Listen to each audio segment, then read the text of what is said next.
Hey everyone, Jeff here, and welcome to another Elder Scrolls Legends Let's Play video. After completing the main quest and taking a shot at Solo Arena, I decided to attempt some deck building and take my deck to competitive play. And in ranked competitive play, I tested out an item battle mage I built, Alduin's Apocalypse the pre-made, tweaked by myself, a control mage deck I built, and then I also got Ankano's Cunning because I realized that there were pre-made decks available for gold, so I cashed in 500 gold to get another blue-yellow deck. And very quickly discovered that I was outmatched, even at rank 12 or 11. There were opponents that were playing quite a few legendary creatures and creatures that, were not available to me because of expansion. So I decided that what I would do, rather than struggle in the ranked play, would be just to continue on the story missions in the Let's Play series. And so I got the Fall of the Dark Brotherhood story expansion, and today is going to be the first video in this video series. So without further ado, let's play the Fall of the Dark Brotherhood.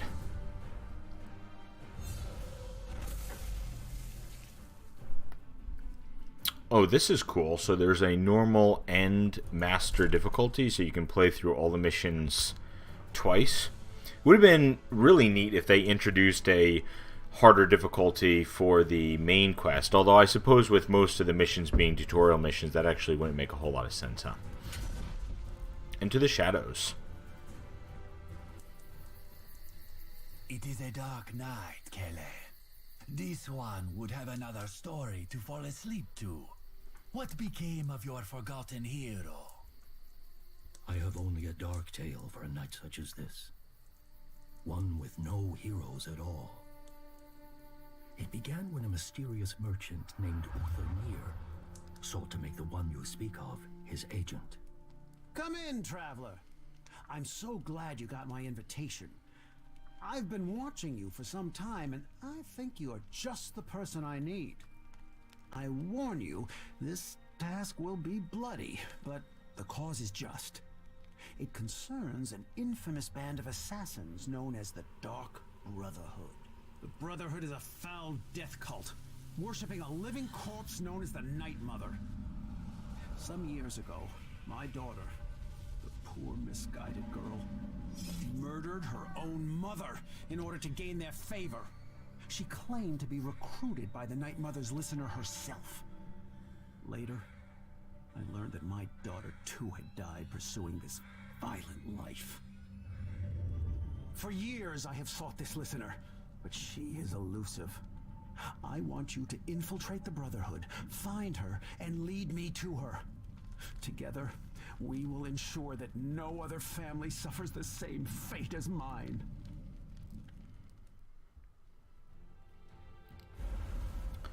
I know one sure way to get the Brotherhood's attention. Find someone they were planning to assassinate and kill them first. I would check the inn to see if anyone's seen anything suspicious. I also know a man was murdered yesterday. Try examining his body. Okay, so intro mission. Oh, this is neat. So instead of just a sort of linear progression, as in the Forgotten Hero storyline, we have some options to choose from in terms of missions. I like that this expansion sort of does tie into Skyrim lore a bit and Elder Scrolls lore for anyone who actually played any of those video game series. It's nice to see and hear, familiar characters and faces. So I suppose let's check out this dead body and see what this has to offer. The agent found claw marks on its back. This was not the work of any assassin. Had the monsters that infested Drakeside come into the city? The agent resolved to investigate.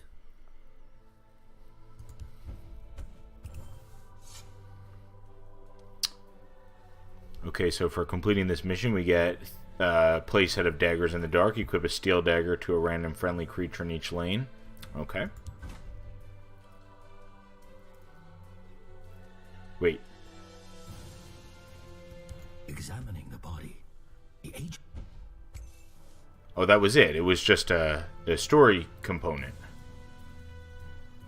You ask too many questions. I think it's time we taught you what we do to nosy people. Liquid Courage Lane. Well, I like that.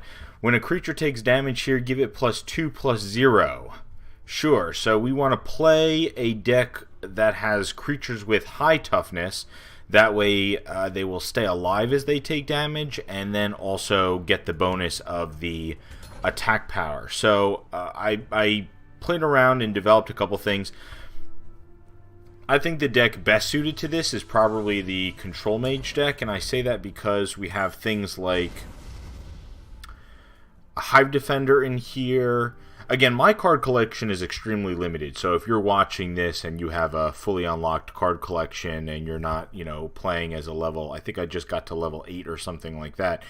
But we have Hive Defender, we have Tome of Alteration to buff up our creatures. We have Camelorn Sentinel, the Tiger, a few Manticoras on the top end. So I feel like this is a pretty good one to play for this random lane effect. So let's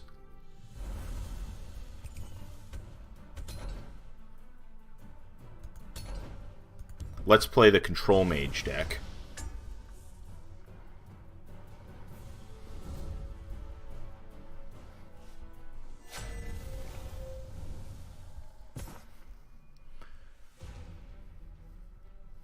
Alright, so we have the Bottle Effect, which was part of the main Forgotten Heroes story as well. I thought that that was a really cool lane effect, or a really cool random game effect, and then after a creature takes damage here, it gains +2/+0. I kind of love that this effect is called Liquid Courage. I don't know what that says about me. So we don't want the Piercing Javelin, and even though Harpy is a play that we could potentially make, I don't know, I've been really a fan of shuffling Prophecies back into my deck. Like, the more I've experimented with the mulligans, and I'm not even sure what the correct play is to make a lot of the time. Like, if you just have a card that you can play, kind of keep it in case your opponent has a card you want to shackle or whatever. But I'm inclined to shuffle this back in and instead try to find some of the things that I can curve out with rather than just having two 2-drops. And Wardcrafter, after playing with it, by the way, I hypothesized that this card would be good when I unlocked it, and it is superb. What a powerful card. You can either give itself ward, or you know, give something else ward to trade in, take favorable trades. Just tremendous utility in a card. This is excellent for just being an uncommon. And here we go. We did get cards that will basically help us curve out beautifully.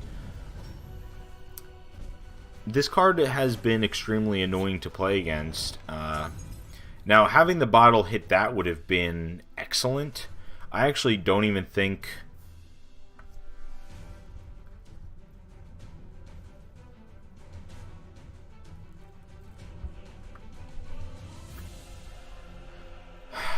I was going to say I don't think we play a creature into this lane. So what are our considerations? Firebolt this, hope that a bottle hits it, not use all our mana. We can Harpy it. Do we care about 1 damage? Probably not here. I guess we just contest it with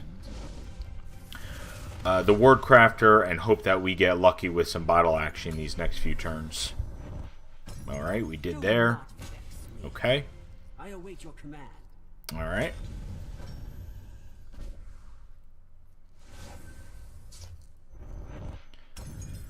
Alright, so if we attack this, it would get +2/+0, but then we would be able to Firebolt it down. And we could just kind of leave this here, and this ward would still be intact. Maybe we could then even Shrieking Harpy over here. Your blood will spill. That's fine. That was our plan all along. And the reason I'm playing Harpy is because I don't want to not make a play, and it gives the bottle another target so that this ward stays intact. is this just doing... What was that? Regenerate, sure. Alright, so... I suppose we see if we can get this to trigger, since Crushing Blow does not seem like an excellent play right here. Let's shed some light on the problem. It does. Now, since this has a ward, it says that it prevents the damage. So, for this to happen, it would actually have to take the damage. So I think we can Firebolt the ward away. I guess it doesn't really matter, because then we're going to trade anyway, so it doesn't matter if it becomes a 4-4. But that did work the way we thought. It took no damage there, which is really excellent for us. Your blood will spill. And again, this card, even just warding itself up at the beginning, the fact that I was able to wait it out and then take a favorable trade, have 5 power on board to my opponent's nothing. And I understand that a bottle could hit this and kill it at this point, but that would still put us ahead. And we got lucky there. And now we have a 5-2, which dies to Ice Storm. Your command. But it does take this out in one swing, so... Sorcery, be with me. Of course, if a bottle hits either one of those, that kind of screws up our plan. Alright. That's great. I have you now. We can do the same thing here. Firebolt the ward away. Trade. Leave this out. I hate that we're kind of 2-for-1ing ourselves on all of these trades, but at the end of the day, we still have a 5-2, which is pretty squishy, but will trade favorably, I think, with a lot of things, especially with Crushing Blow backup. Yeah, now... Alright. Well, now we're just going to clear that with this. We're not even going to think twice about it. Alright, and the bottles have... Our bottles have always gone to our opponent, and our opponent's bottles have sometimes hit our creatures, but we're just going to take that pretty obvious trade, play Hive Defender over here, and if it does get hit with a bottle, having a 5-5 is pretty good. Would enable us to trade into a lot of things, I think. And there it is. And that's exactly what we're talking about. And he loses value. The Surly Barkeep loses value by playing this because there's only one creature, so you play that for no value? Let's see what we get here before we make this trade. And I guess we can put this here because that lane effect does not matter for this creature at all. My friend would like to say hello. Alright.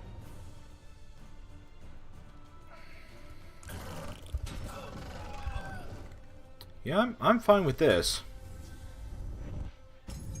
Come out where I can see you. You almost wish that... Was that 3 in a row? Our opponent played 3 of these in a row. So as you can see, I included Onkano in this deck build. For those of you who watch my Control Mage deck tech, he was not an original inclusion, OG. But after getting Onkano's Cunning, I included him, and I have played him a couple times and found him to be exceptional. I think that, you know, getting to 8 is a lot, but coming out, I had him actually finish a game with the 5 damage, and a lot dies to 5 damage in this game. There's only a few things. I mean, I don't want to say there's only a few things, but a lot of really good creature targets die to 5 damage in this game. So there was never a situation where between Onkano and some creature trading, I couldn't either remove a really good creature or just finish out the game. And so I found him to be tremendously valuable. I'm not surprised that this is a unique. I think if Onkano was not a unique, I would probably play 3 in every single control deck. I'd say he's just that good. I have many important things on my mind. And I think the play here is obvious. And we will we will not attack for 1 here, and so I'm starting to learn when to break my opponent's runes and when to not. If we attack here, the bottle only has the opportunity to hit my opponent directly, which would then give another card, and we don't want that. You know, we want to try to run our opponent out of resources while we still have plenty in our own hand. So, especially now that we have 3 spells with breakthrough because of Ankano's ability. So, let's just pass here. Okay, that's fine. Okay, shackled Ankano, that's no big deal. I'm not worried about that 1-1 even a little bit. Not even concerned that it's a 2-1, honestly. So, do we want to play Storm Atronach over here? Or do we want to draw a card? Like, is putting power on board important at this point? Sure, why not? Next turn, we'll draw a card.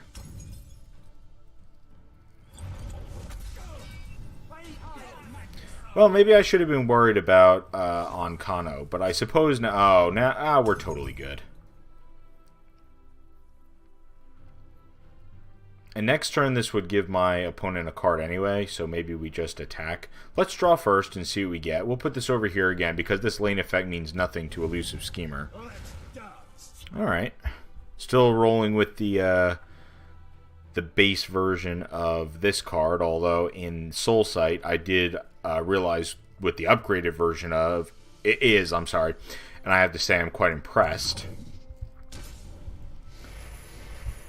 10 is a lot for this, so you put a lot of creatures on board, but it does take a while to get there, and I am not sure, like in the 10-drop spot, like I have 2 Manticores and I have 1 of these. In the 10-drop spot, what would you rather have in most situations? I haven't determined yet.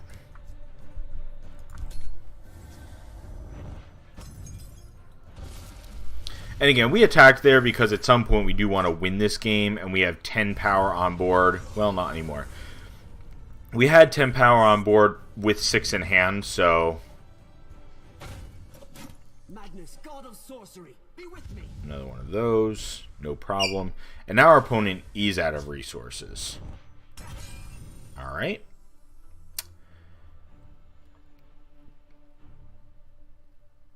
So we're 1 point off lethal.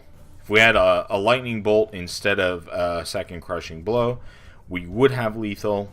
Do we want to draw first, or do we want to use one of our higher... we could Manticora this.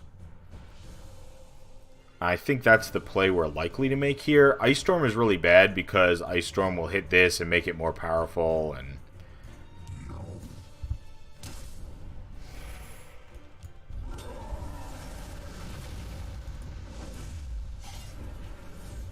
Okay.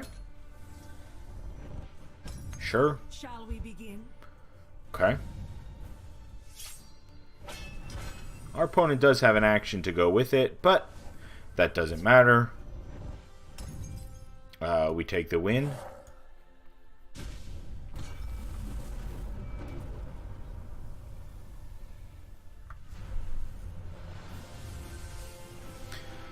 I do like how playing through the other story missions helps level up your character, because I do think that getting to the point where silence a creature and draw a card for 4.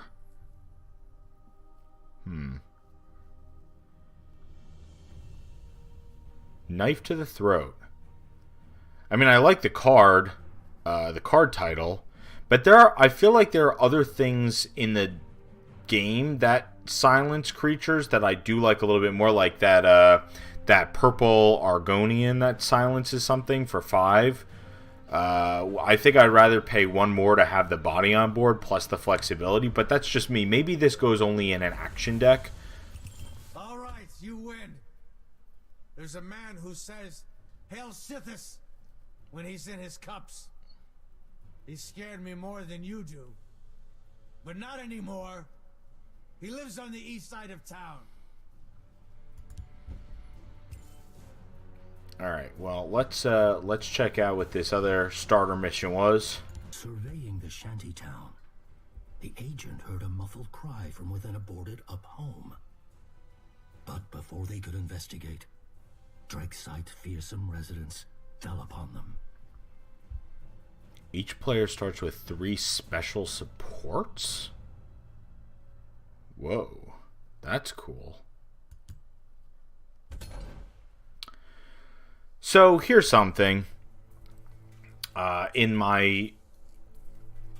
all the videos I've made so far, I basically went on a rant about how I thought that items were not great. And then I actually got one of the... I don't remember which set it was, but it came with some unique cards, and one of the unique cards was a weapon master or something. Okay, Master of Arms. One of the unique cards was Master of Arms, which is equips the 2 highest cost items from your discard pile, which is a way to get more value out of items. Now, I don't have a ton of tremendous items, okay? But what I do have is a couple items that serve more than one purpose. It's not just like equip an item like that sword or something that just does +2/+0 or whatever. I have items that when you equip them, they do things like Sentinel Battle Mace, give something a ward, Glass Helm of Remedy, you gain life. And then of course I think the ones here that are probably the most valuable are Tome of Alteration, which draws a card, and Mace of Encumbrance with Shackles. And so I coupled this with some RNG fun, Battle Mage's Onslaught and Plunder, and I had a really fun time playing this in competitive play. And I even won a couple games, despite... I think there's probably a better version of this deck. Like, if you're going to run the items, you probably want to have 3. Like, you probably want 3 of these, you probably want 3 of these, even though the 4-drop spot would just fill up.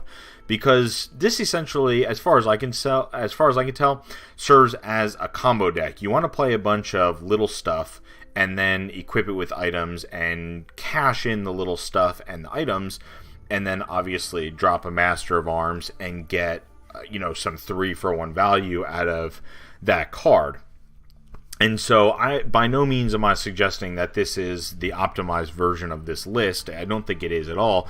But I can say that after I hated on items so much in the main story and even my arena playthrough, which was a Battle Mage playthrough, and I don't even think we used a single item that entire playthrough, having seen some synergy with items in the game, I'm trying to broaden my perspective of, different viable competitive decks, and I put this together because I thought that there was some really great synergy that I wanted to check out. Obviously, we just have some Crushing Blow, Lightning Bolt, Firebolt removal, plus our Harpies, which I think is a great card as well, just an awesome tempo card, and then the Wardcrafter again, just kind of as tempo plays at the beginning to help us get to our item drops and our late game value. So let's play a game with this. I'm not great with this yet, knowing when to equip, when not to, etc. But I don't want to play the story with the same deck the whole time. I want to mix it up. I want to do some experimentation. So let's take Item Battle Mage out and see how it does.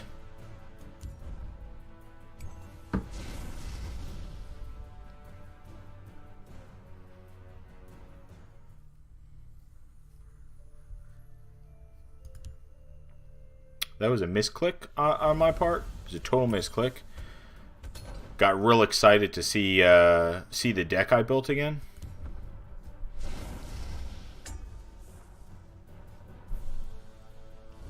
These are pretty nasty looking, honestly. Mono red. Okay.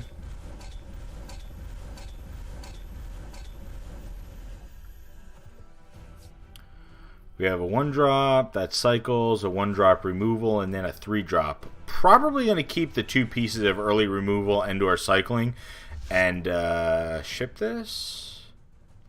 Although we could do 1 damage to something and then kill it with this effect. Let's investigate what our supports are. Spawning pool. At the start of your turn, summon a 1/1 foraging mud crab. Mundus Stone. When you summon a creature, give it a random keyword. Okay, so this is RNG at its finest, right? You have a support, and this is one of those things where you might be able to steal a win with this card.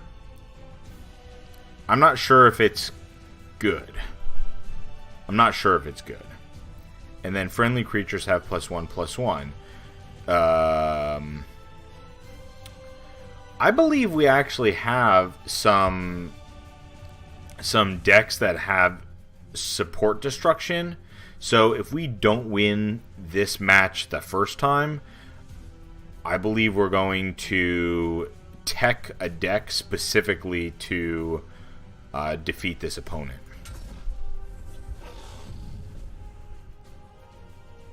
Okay.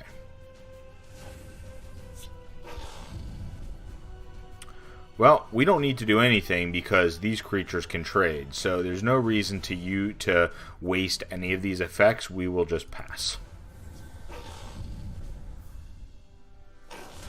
Okay.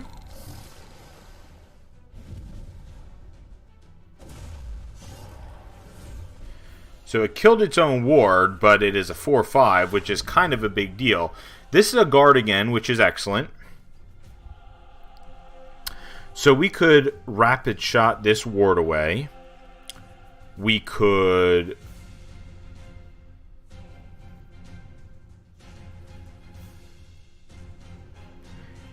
Yeah, that seems good. Let's draw first. Let's cycle this rapid shot card, get rid of that ward, which seems like an excellent use of it.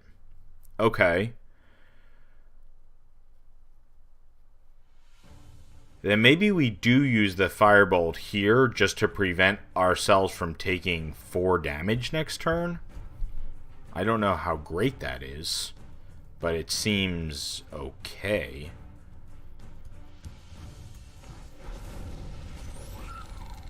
Might need to tech specifically against this matchup.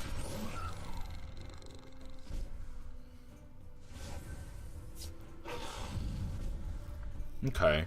Again, that can trade. We're going to lose 2 life because of it, but then it can trade.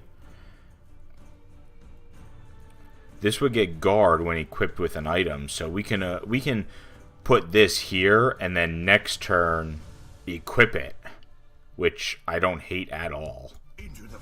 So we're going to take ooh. That could get us back in this game. This ward effect seems like the best random effect. Okay, yeah, so our opponent is teching for... Our opponent's deck is teching for this match. Now, here's why I think Wardcrafter is just really so great. We're going to do... Bone Bow to silence that, to take the ward off of it, and then Careful there, friend. we'll Wardcrafter this to gain a bunch of life and stay in the game.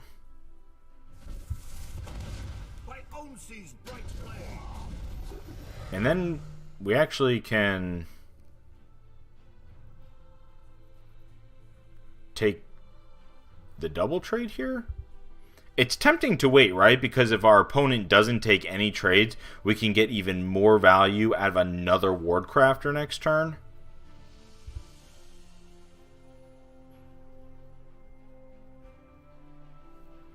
But I think we need to prevent some damage.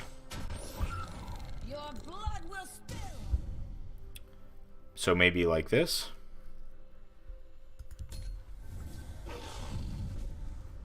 Lethal sucks. That's absolutely terrible. A second one of those in a row. Alright. Alright. Okay, a good draw. A good draw. So, but I think what we do is probably silence that creature. And we'll probably put that over here. That way... The forest will not suffer your presence. Yeah. And this gets what? Breakthrough? Sure. So we can... trade.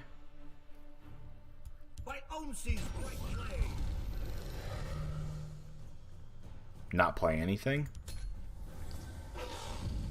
Seems like I chose a bad deck to play in this particular matchup, considering, again, our opponent has teched for...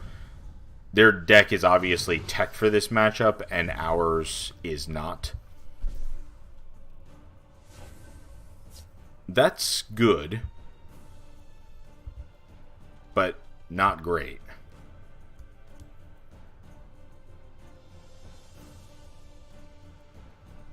If I do this, that tome would be 3, which would be 5, and then with the charge, I could use Wardcrafter on something. Strong arm is what you need.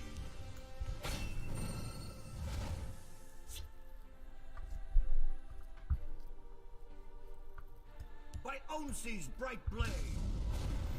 We're just not running our opponent out of resources, and again, the Mundistone thing I think is probably more lucky than good. But the fact that we are now down 2 supports and they're generating 2 creatures a turn and their creatures are getting buffed, I'm not sure that we come back from this. But I think one way or the other I have to do this to try to eat a little bit of the damage up in this lane.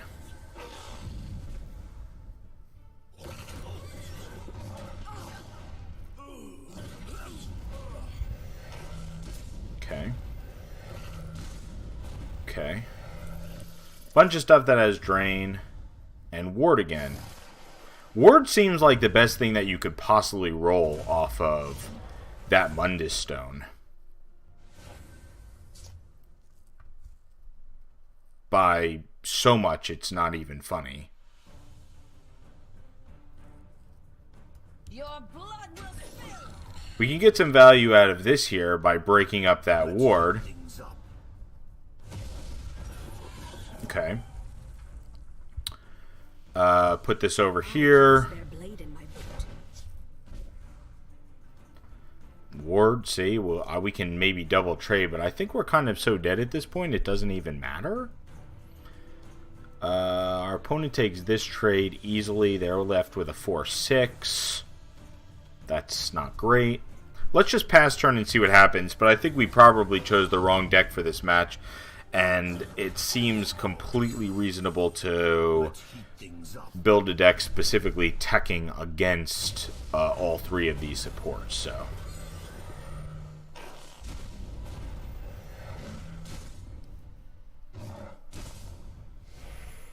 Yep.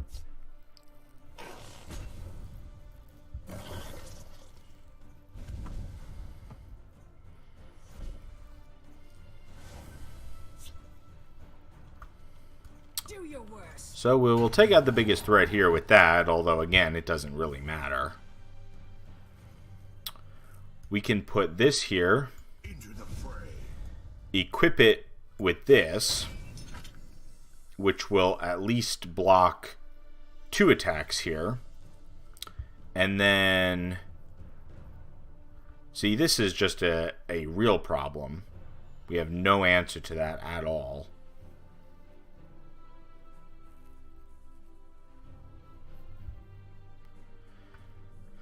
We could Crushing Blow this so that this lane then gets totally clear. And we would still take 4, 5, 6, 7, 8. Yeah, 2-turn clock, sort of. Anything with charge would be...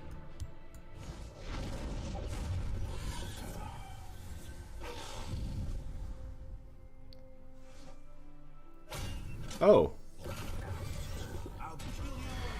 See, it's frustrating to lose against the AI that does things like that, right? Because...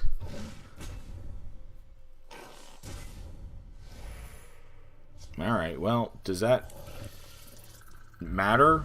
We have a tome and a bone bow. But I don't think that matters.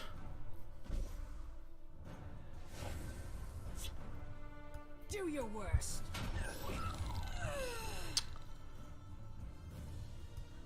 Let's heat things. This card is surprisingly good against creatures with ward, I will say that, but again, we are so dead on board and we have no actual way to prevent it. So let's concede. My fight is done.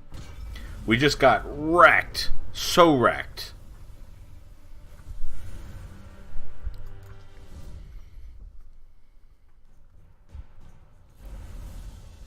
Surveying the shanty town, the agent heard a muffled cry from within a boarded. I love that this campaign is more challenging than the Forgotten Hero story, because I honestly did think that that was, I don't want to say not hard, but we didn't actually lose any games in that story mode at all, and that was mostly playing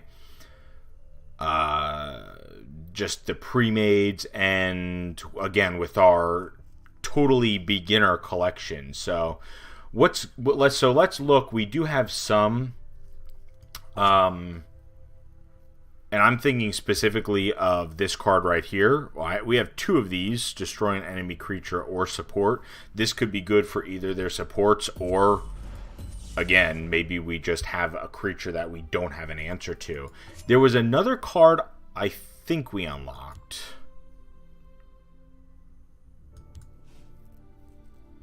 I lied. So we only have that one. But the good news is that purple thing that I keep mentioning.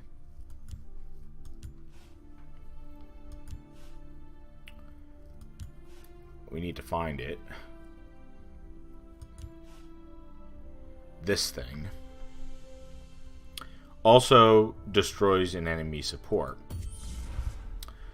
Okay. And then we have yellow, which we can put, well, more hive defenders probably. It was just lucky that we flipped to that page. We'll also play javelins. Do we play a yellow purple control? If we do, we play that. And seems like our opponent might be fairly aggressive, so perhaps playing some prophecies would also be smart in this match.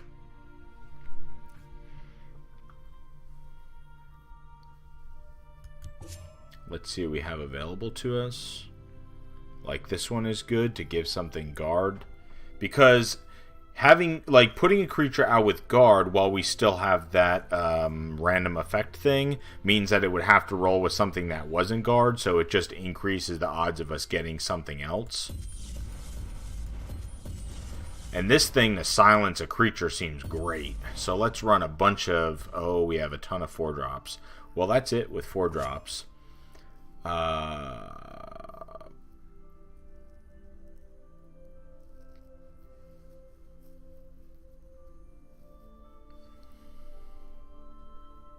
Could run one of these, but if we don't get it as a prophecy, it seems really bad, right? Playing 5. Casting a 2/2 for 5. I mean, you do get that bonus, but even if you just put it on itself, you're playing a 4/4 for 4/4 with guard for 5. Doesn't seem great. This card seems alright. Prophecy, summon, give a creature +0/+2. Sure. Oh, maybe we should put all of them in. And then none of these seem really tremendous. If we don't have dragon synergy, this kind of doesn't matter. I think there's probably better 2-drops. So what else can we do? This will keep us in the game with some health. That's a good 2-drop. Again, our card collection is so weak.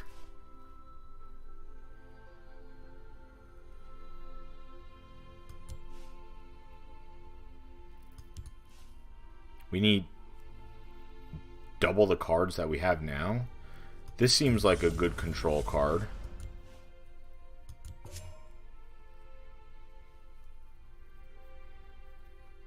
This could be a great early game card in this match because our enemy is just filling lanes. So this could be able to trade with a ton of stuff.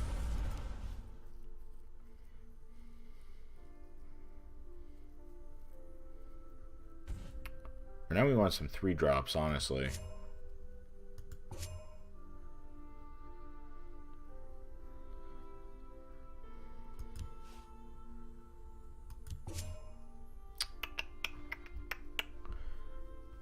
This seems alright, but do we play one? I mentioned in another video that when you create a deck, you really want to have play sets if it's an option, and if it's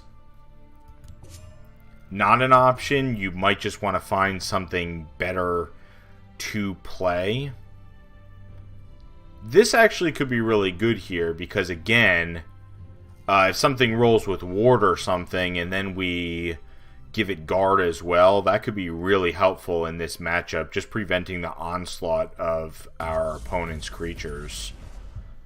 And I do like having some direct removal for, you know, if something rolls lethal or lethal, and we don't want that to attack into one of our big guards. So there's that, and now we just need some high end. Are there any 1-drops that are good in these colors? Execute seems like it would be good for any of those 2/2s, like just one of those 2/2s with ward we can get rid of, or again lethal.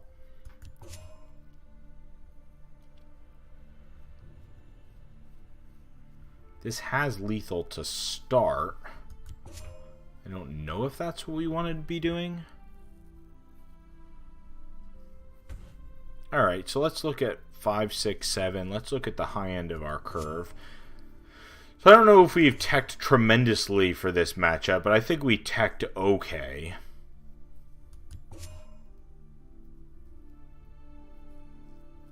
How many guards do we have? This counts as 3. 1, 2, 3, 4, 5, 6, 7, 8, 9, 10, 11, 12, 13, 14, 15, 16, 17. We'll probably always be able to trigger this.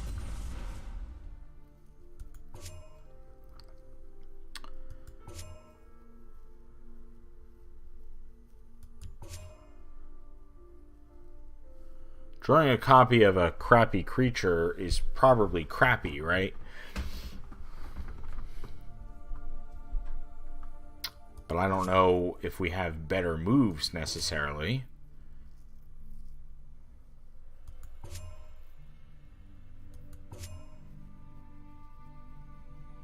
I suppose it wouldn't hurt to throw this guy in there, because if it survives for a turn, it could just get us right back in the game.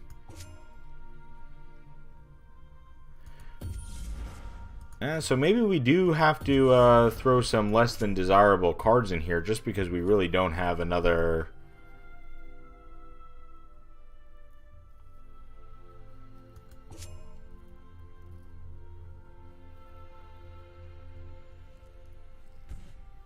In the 6-drop spot, we could run 3 of these. Everyone's probably watching me fumble with this, and it's hilarious.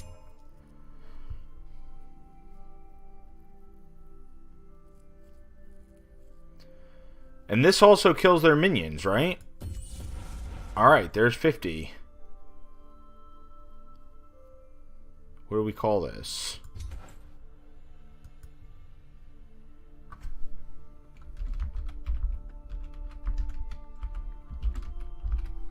Spellsword Jank.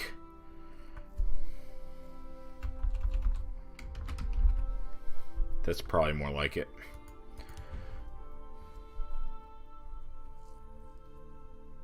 Alright. If we get wrecked with this deck as well, we may just have to give up. But we have 3 pieces of support removal.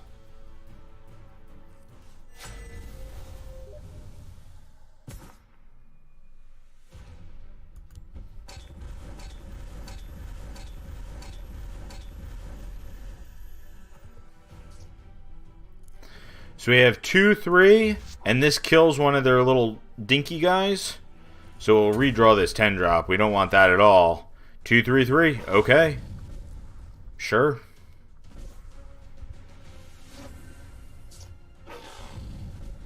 Drain. Alright. I mean, I like just... Well, that's pretty excellent. I like being able just to get ahead on life a little bit. As long as nothing has... Okay. I mean, that's fine. Breakthrough. Sure. I'm going to try to control as much of this board as possible. And I think to do that, we probably play this out and give this guard. Time to take the offensive. Again, any lethal creature, right. Okay, so we kind of saved this for a lethal creature because that would sort of wreck our game plan here. And I love that the AI does things like try to make bad trades, right? It's just terrible for them. Transform an enemy creature with 2 power or less into a sweet roll. We will do that. Let's do this. We will do this. I don't know what a sweet roll is. I love that there's sweet rolls in this game. What is that white stuff on top of that sweet roll? This pastry stuff looks like he got a little excited. And then what is this? When a creature eats sweet roll, heal that creature. So does this happen at the same time, or is it because this already has 1 toughness, it would die? Oh, you know what? Let's heal this creature. I'm an idiot. That worked out great. Okay, sweet. Absolutely sweet. Cool. Now we have a commanding board presence, and our anti-support tech hasn't shown up yet, but... Okay, sure. I'm fine with that. I'm even fine with that here because... we want to kill this drain, though. Well, alright. So...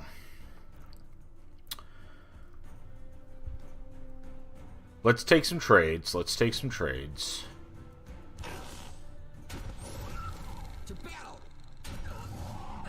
Let's poke a bit. Too late for you.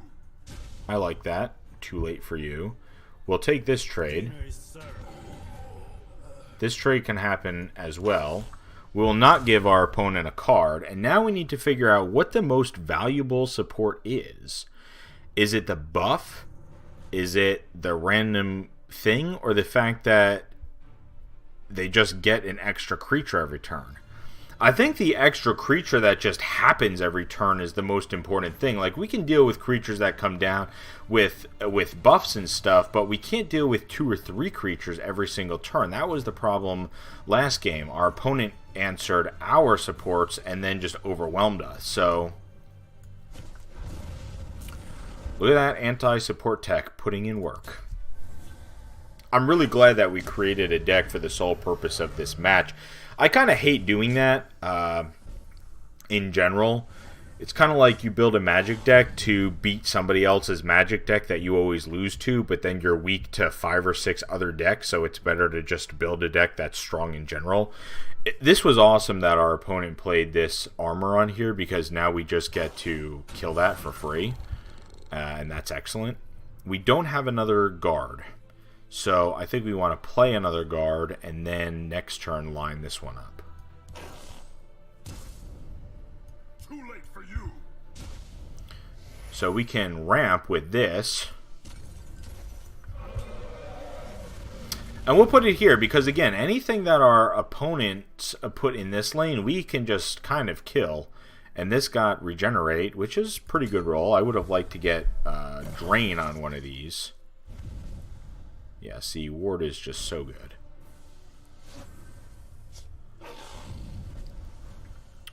But we have 7, 8, 9, 10, 11, 12, 13, 14, 15. We are representing lethal.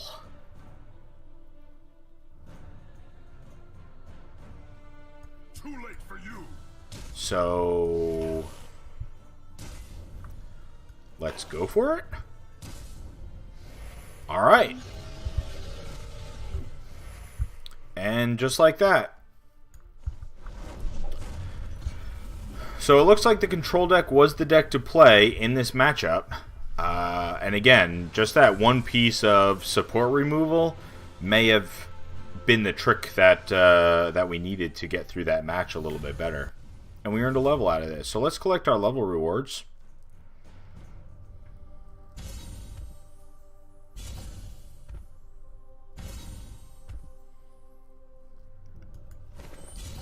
The Pastry Chef, Make a Sweet Roll. Wow, what a badass title. Probably got too excited about that, but I just love the Sweet Roll callback to other Bethesda games. It's, again, it's just one of those things that I mentioned that I think the developers and the creators of this game put so much work into really making gamers of other Bethesda games feel at home.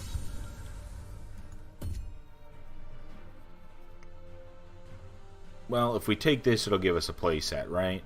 Let's talk about this choice.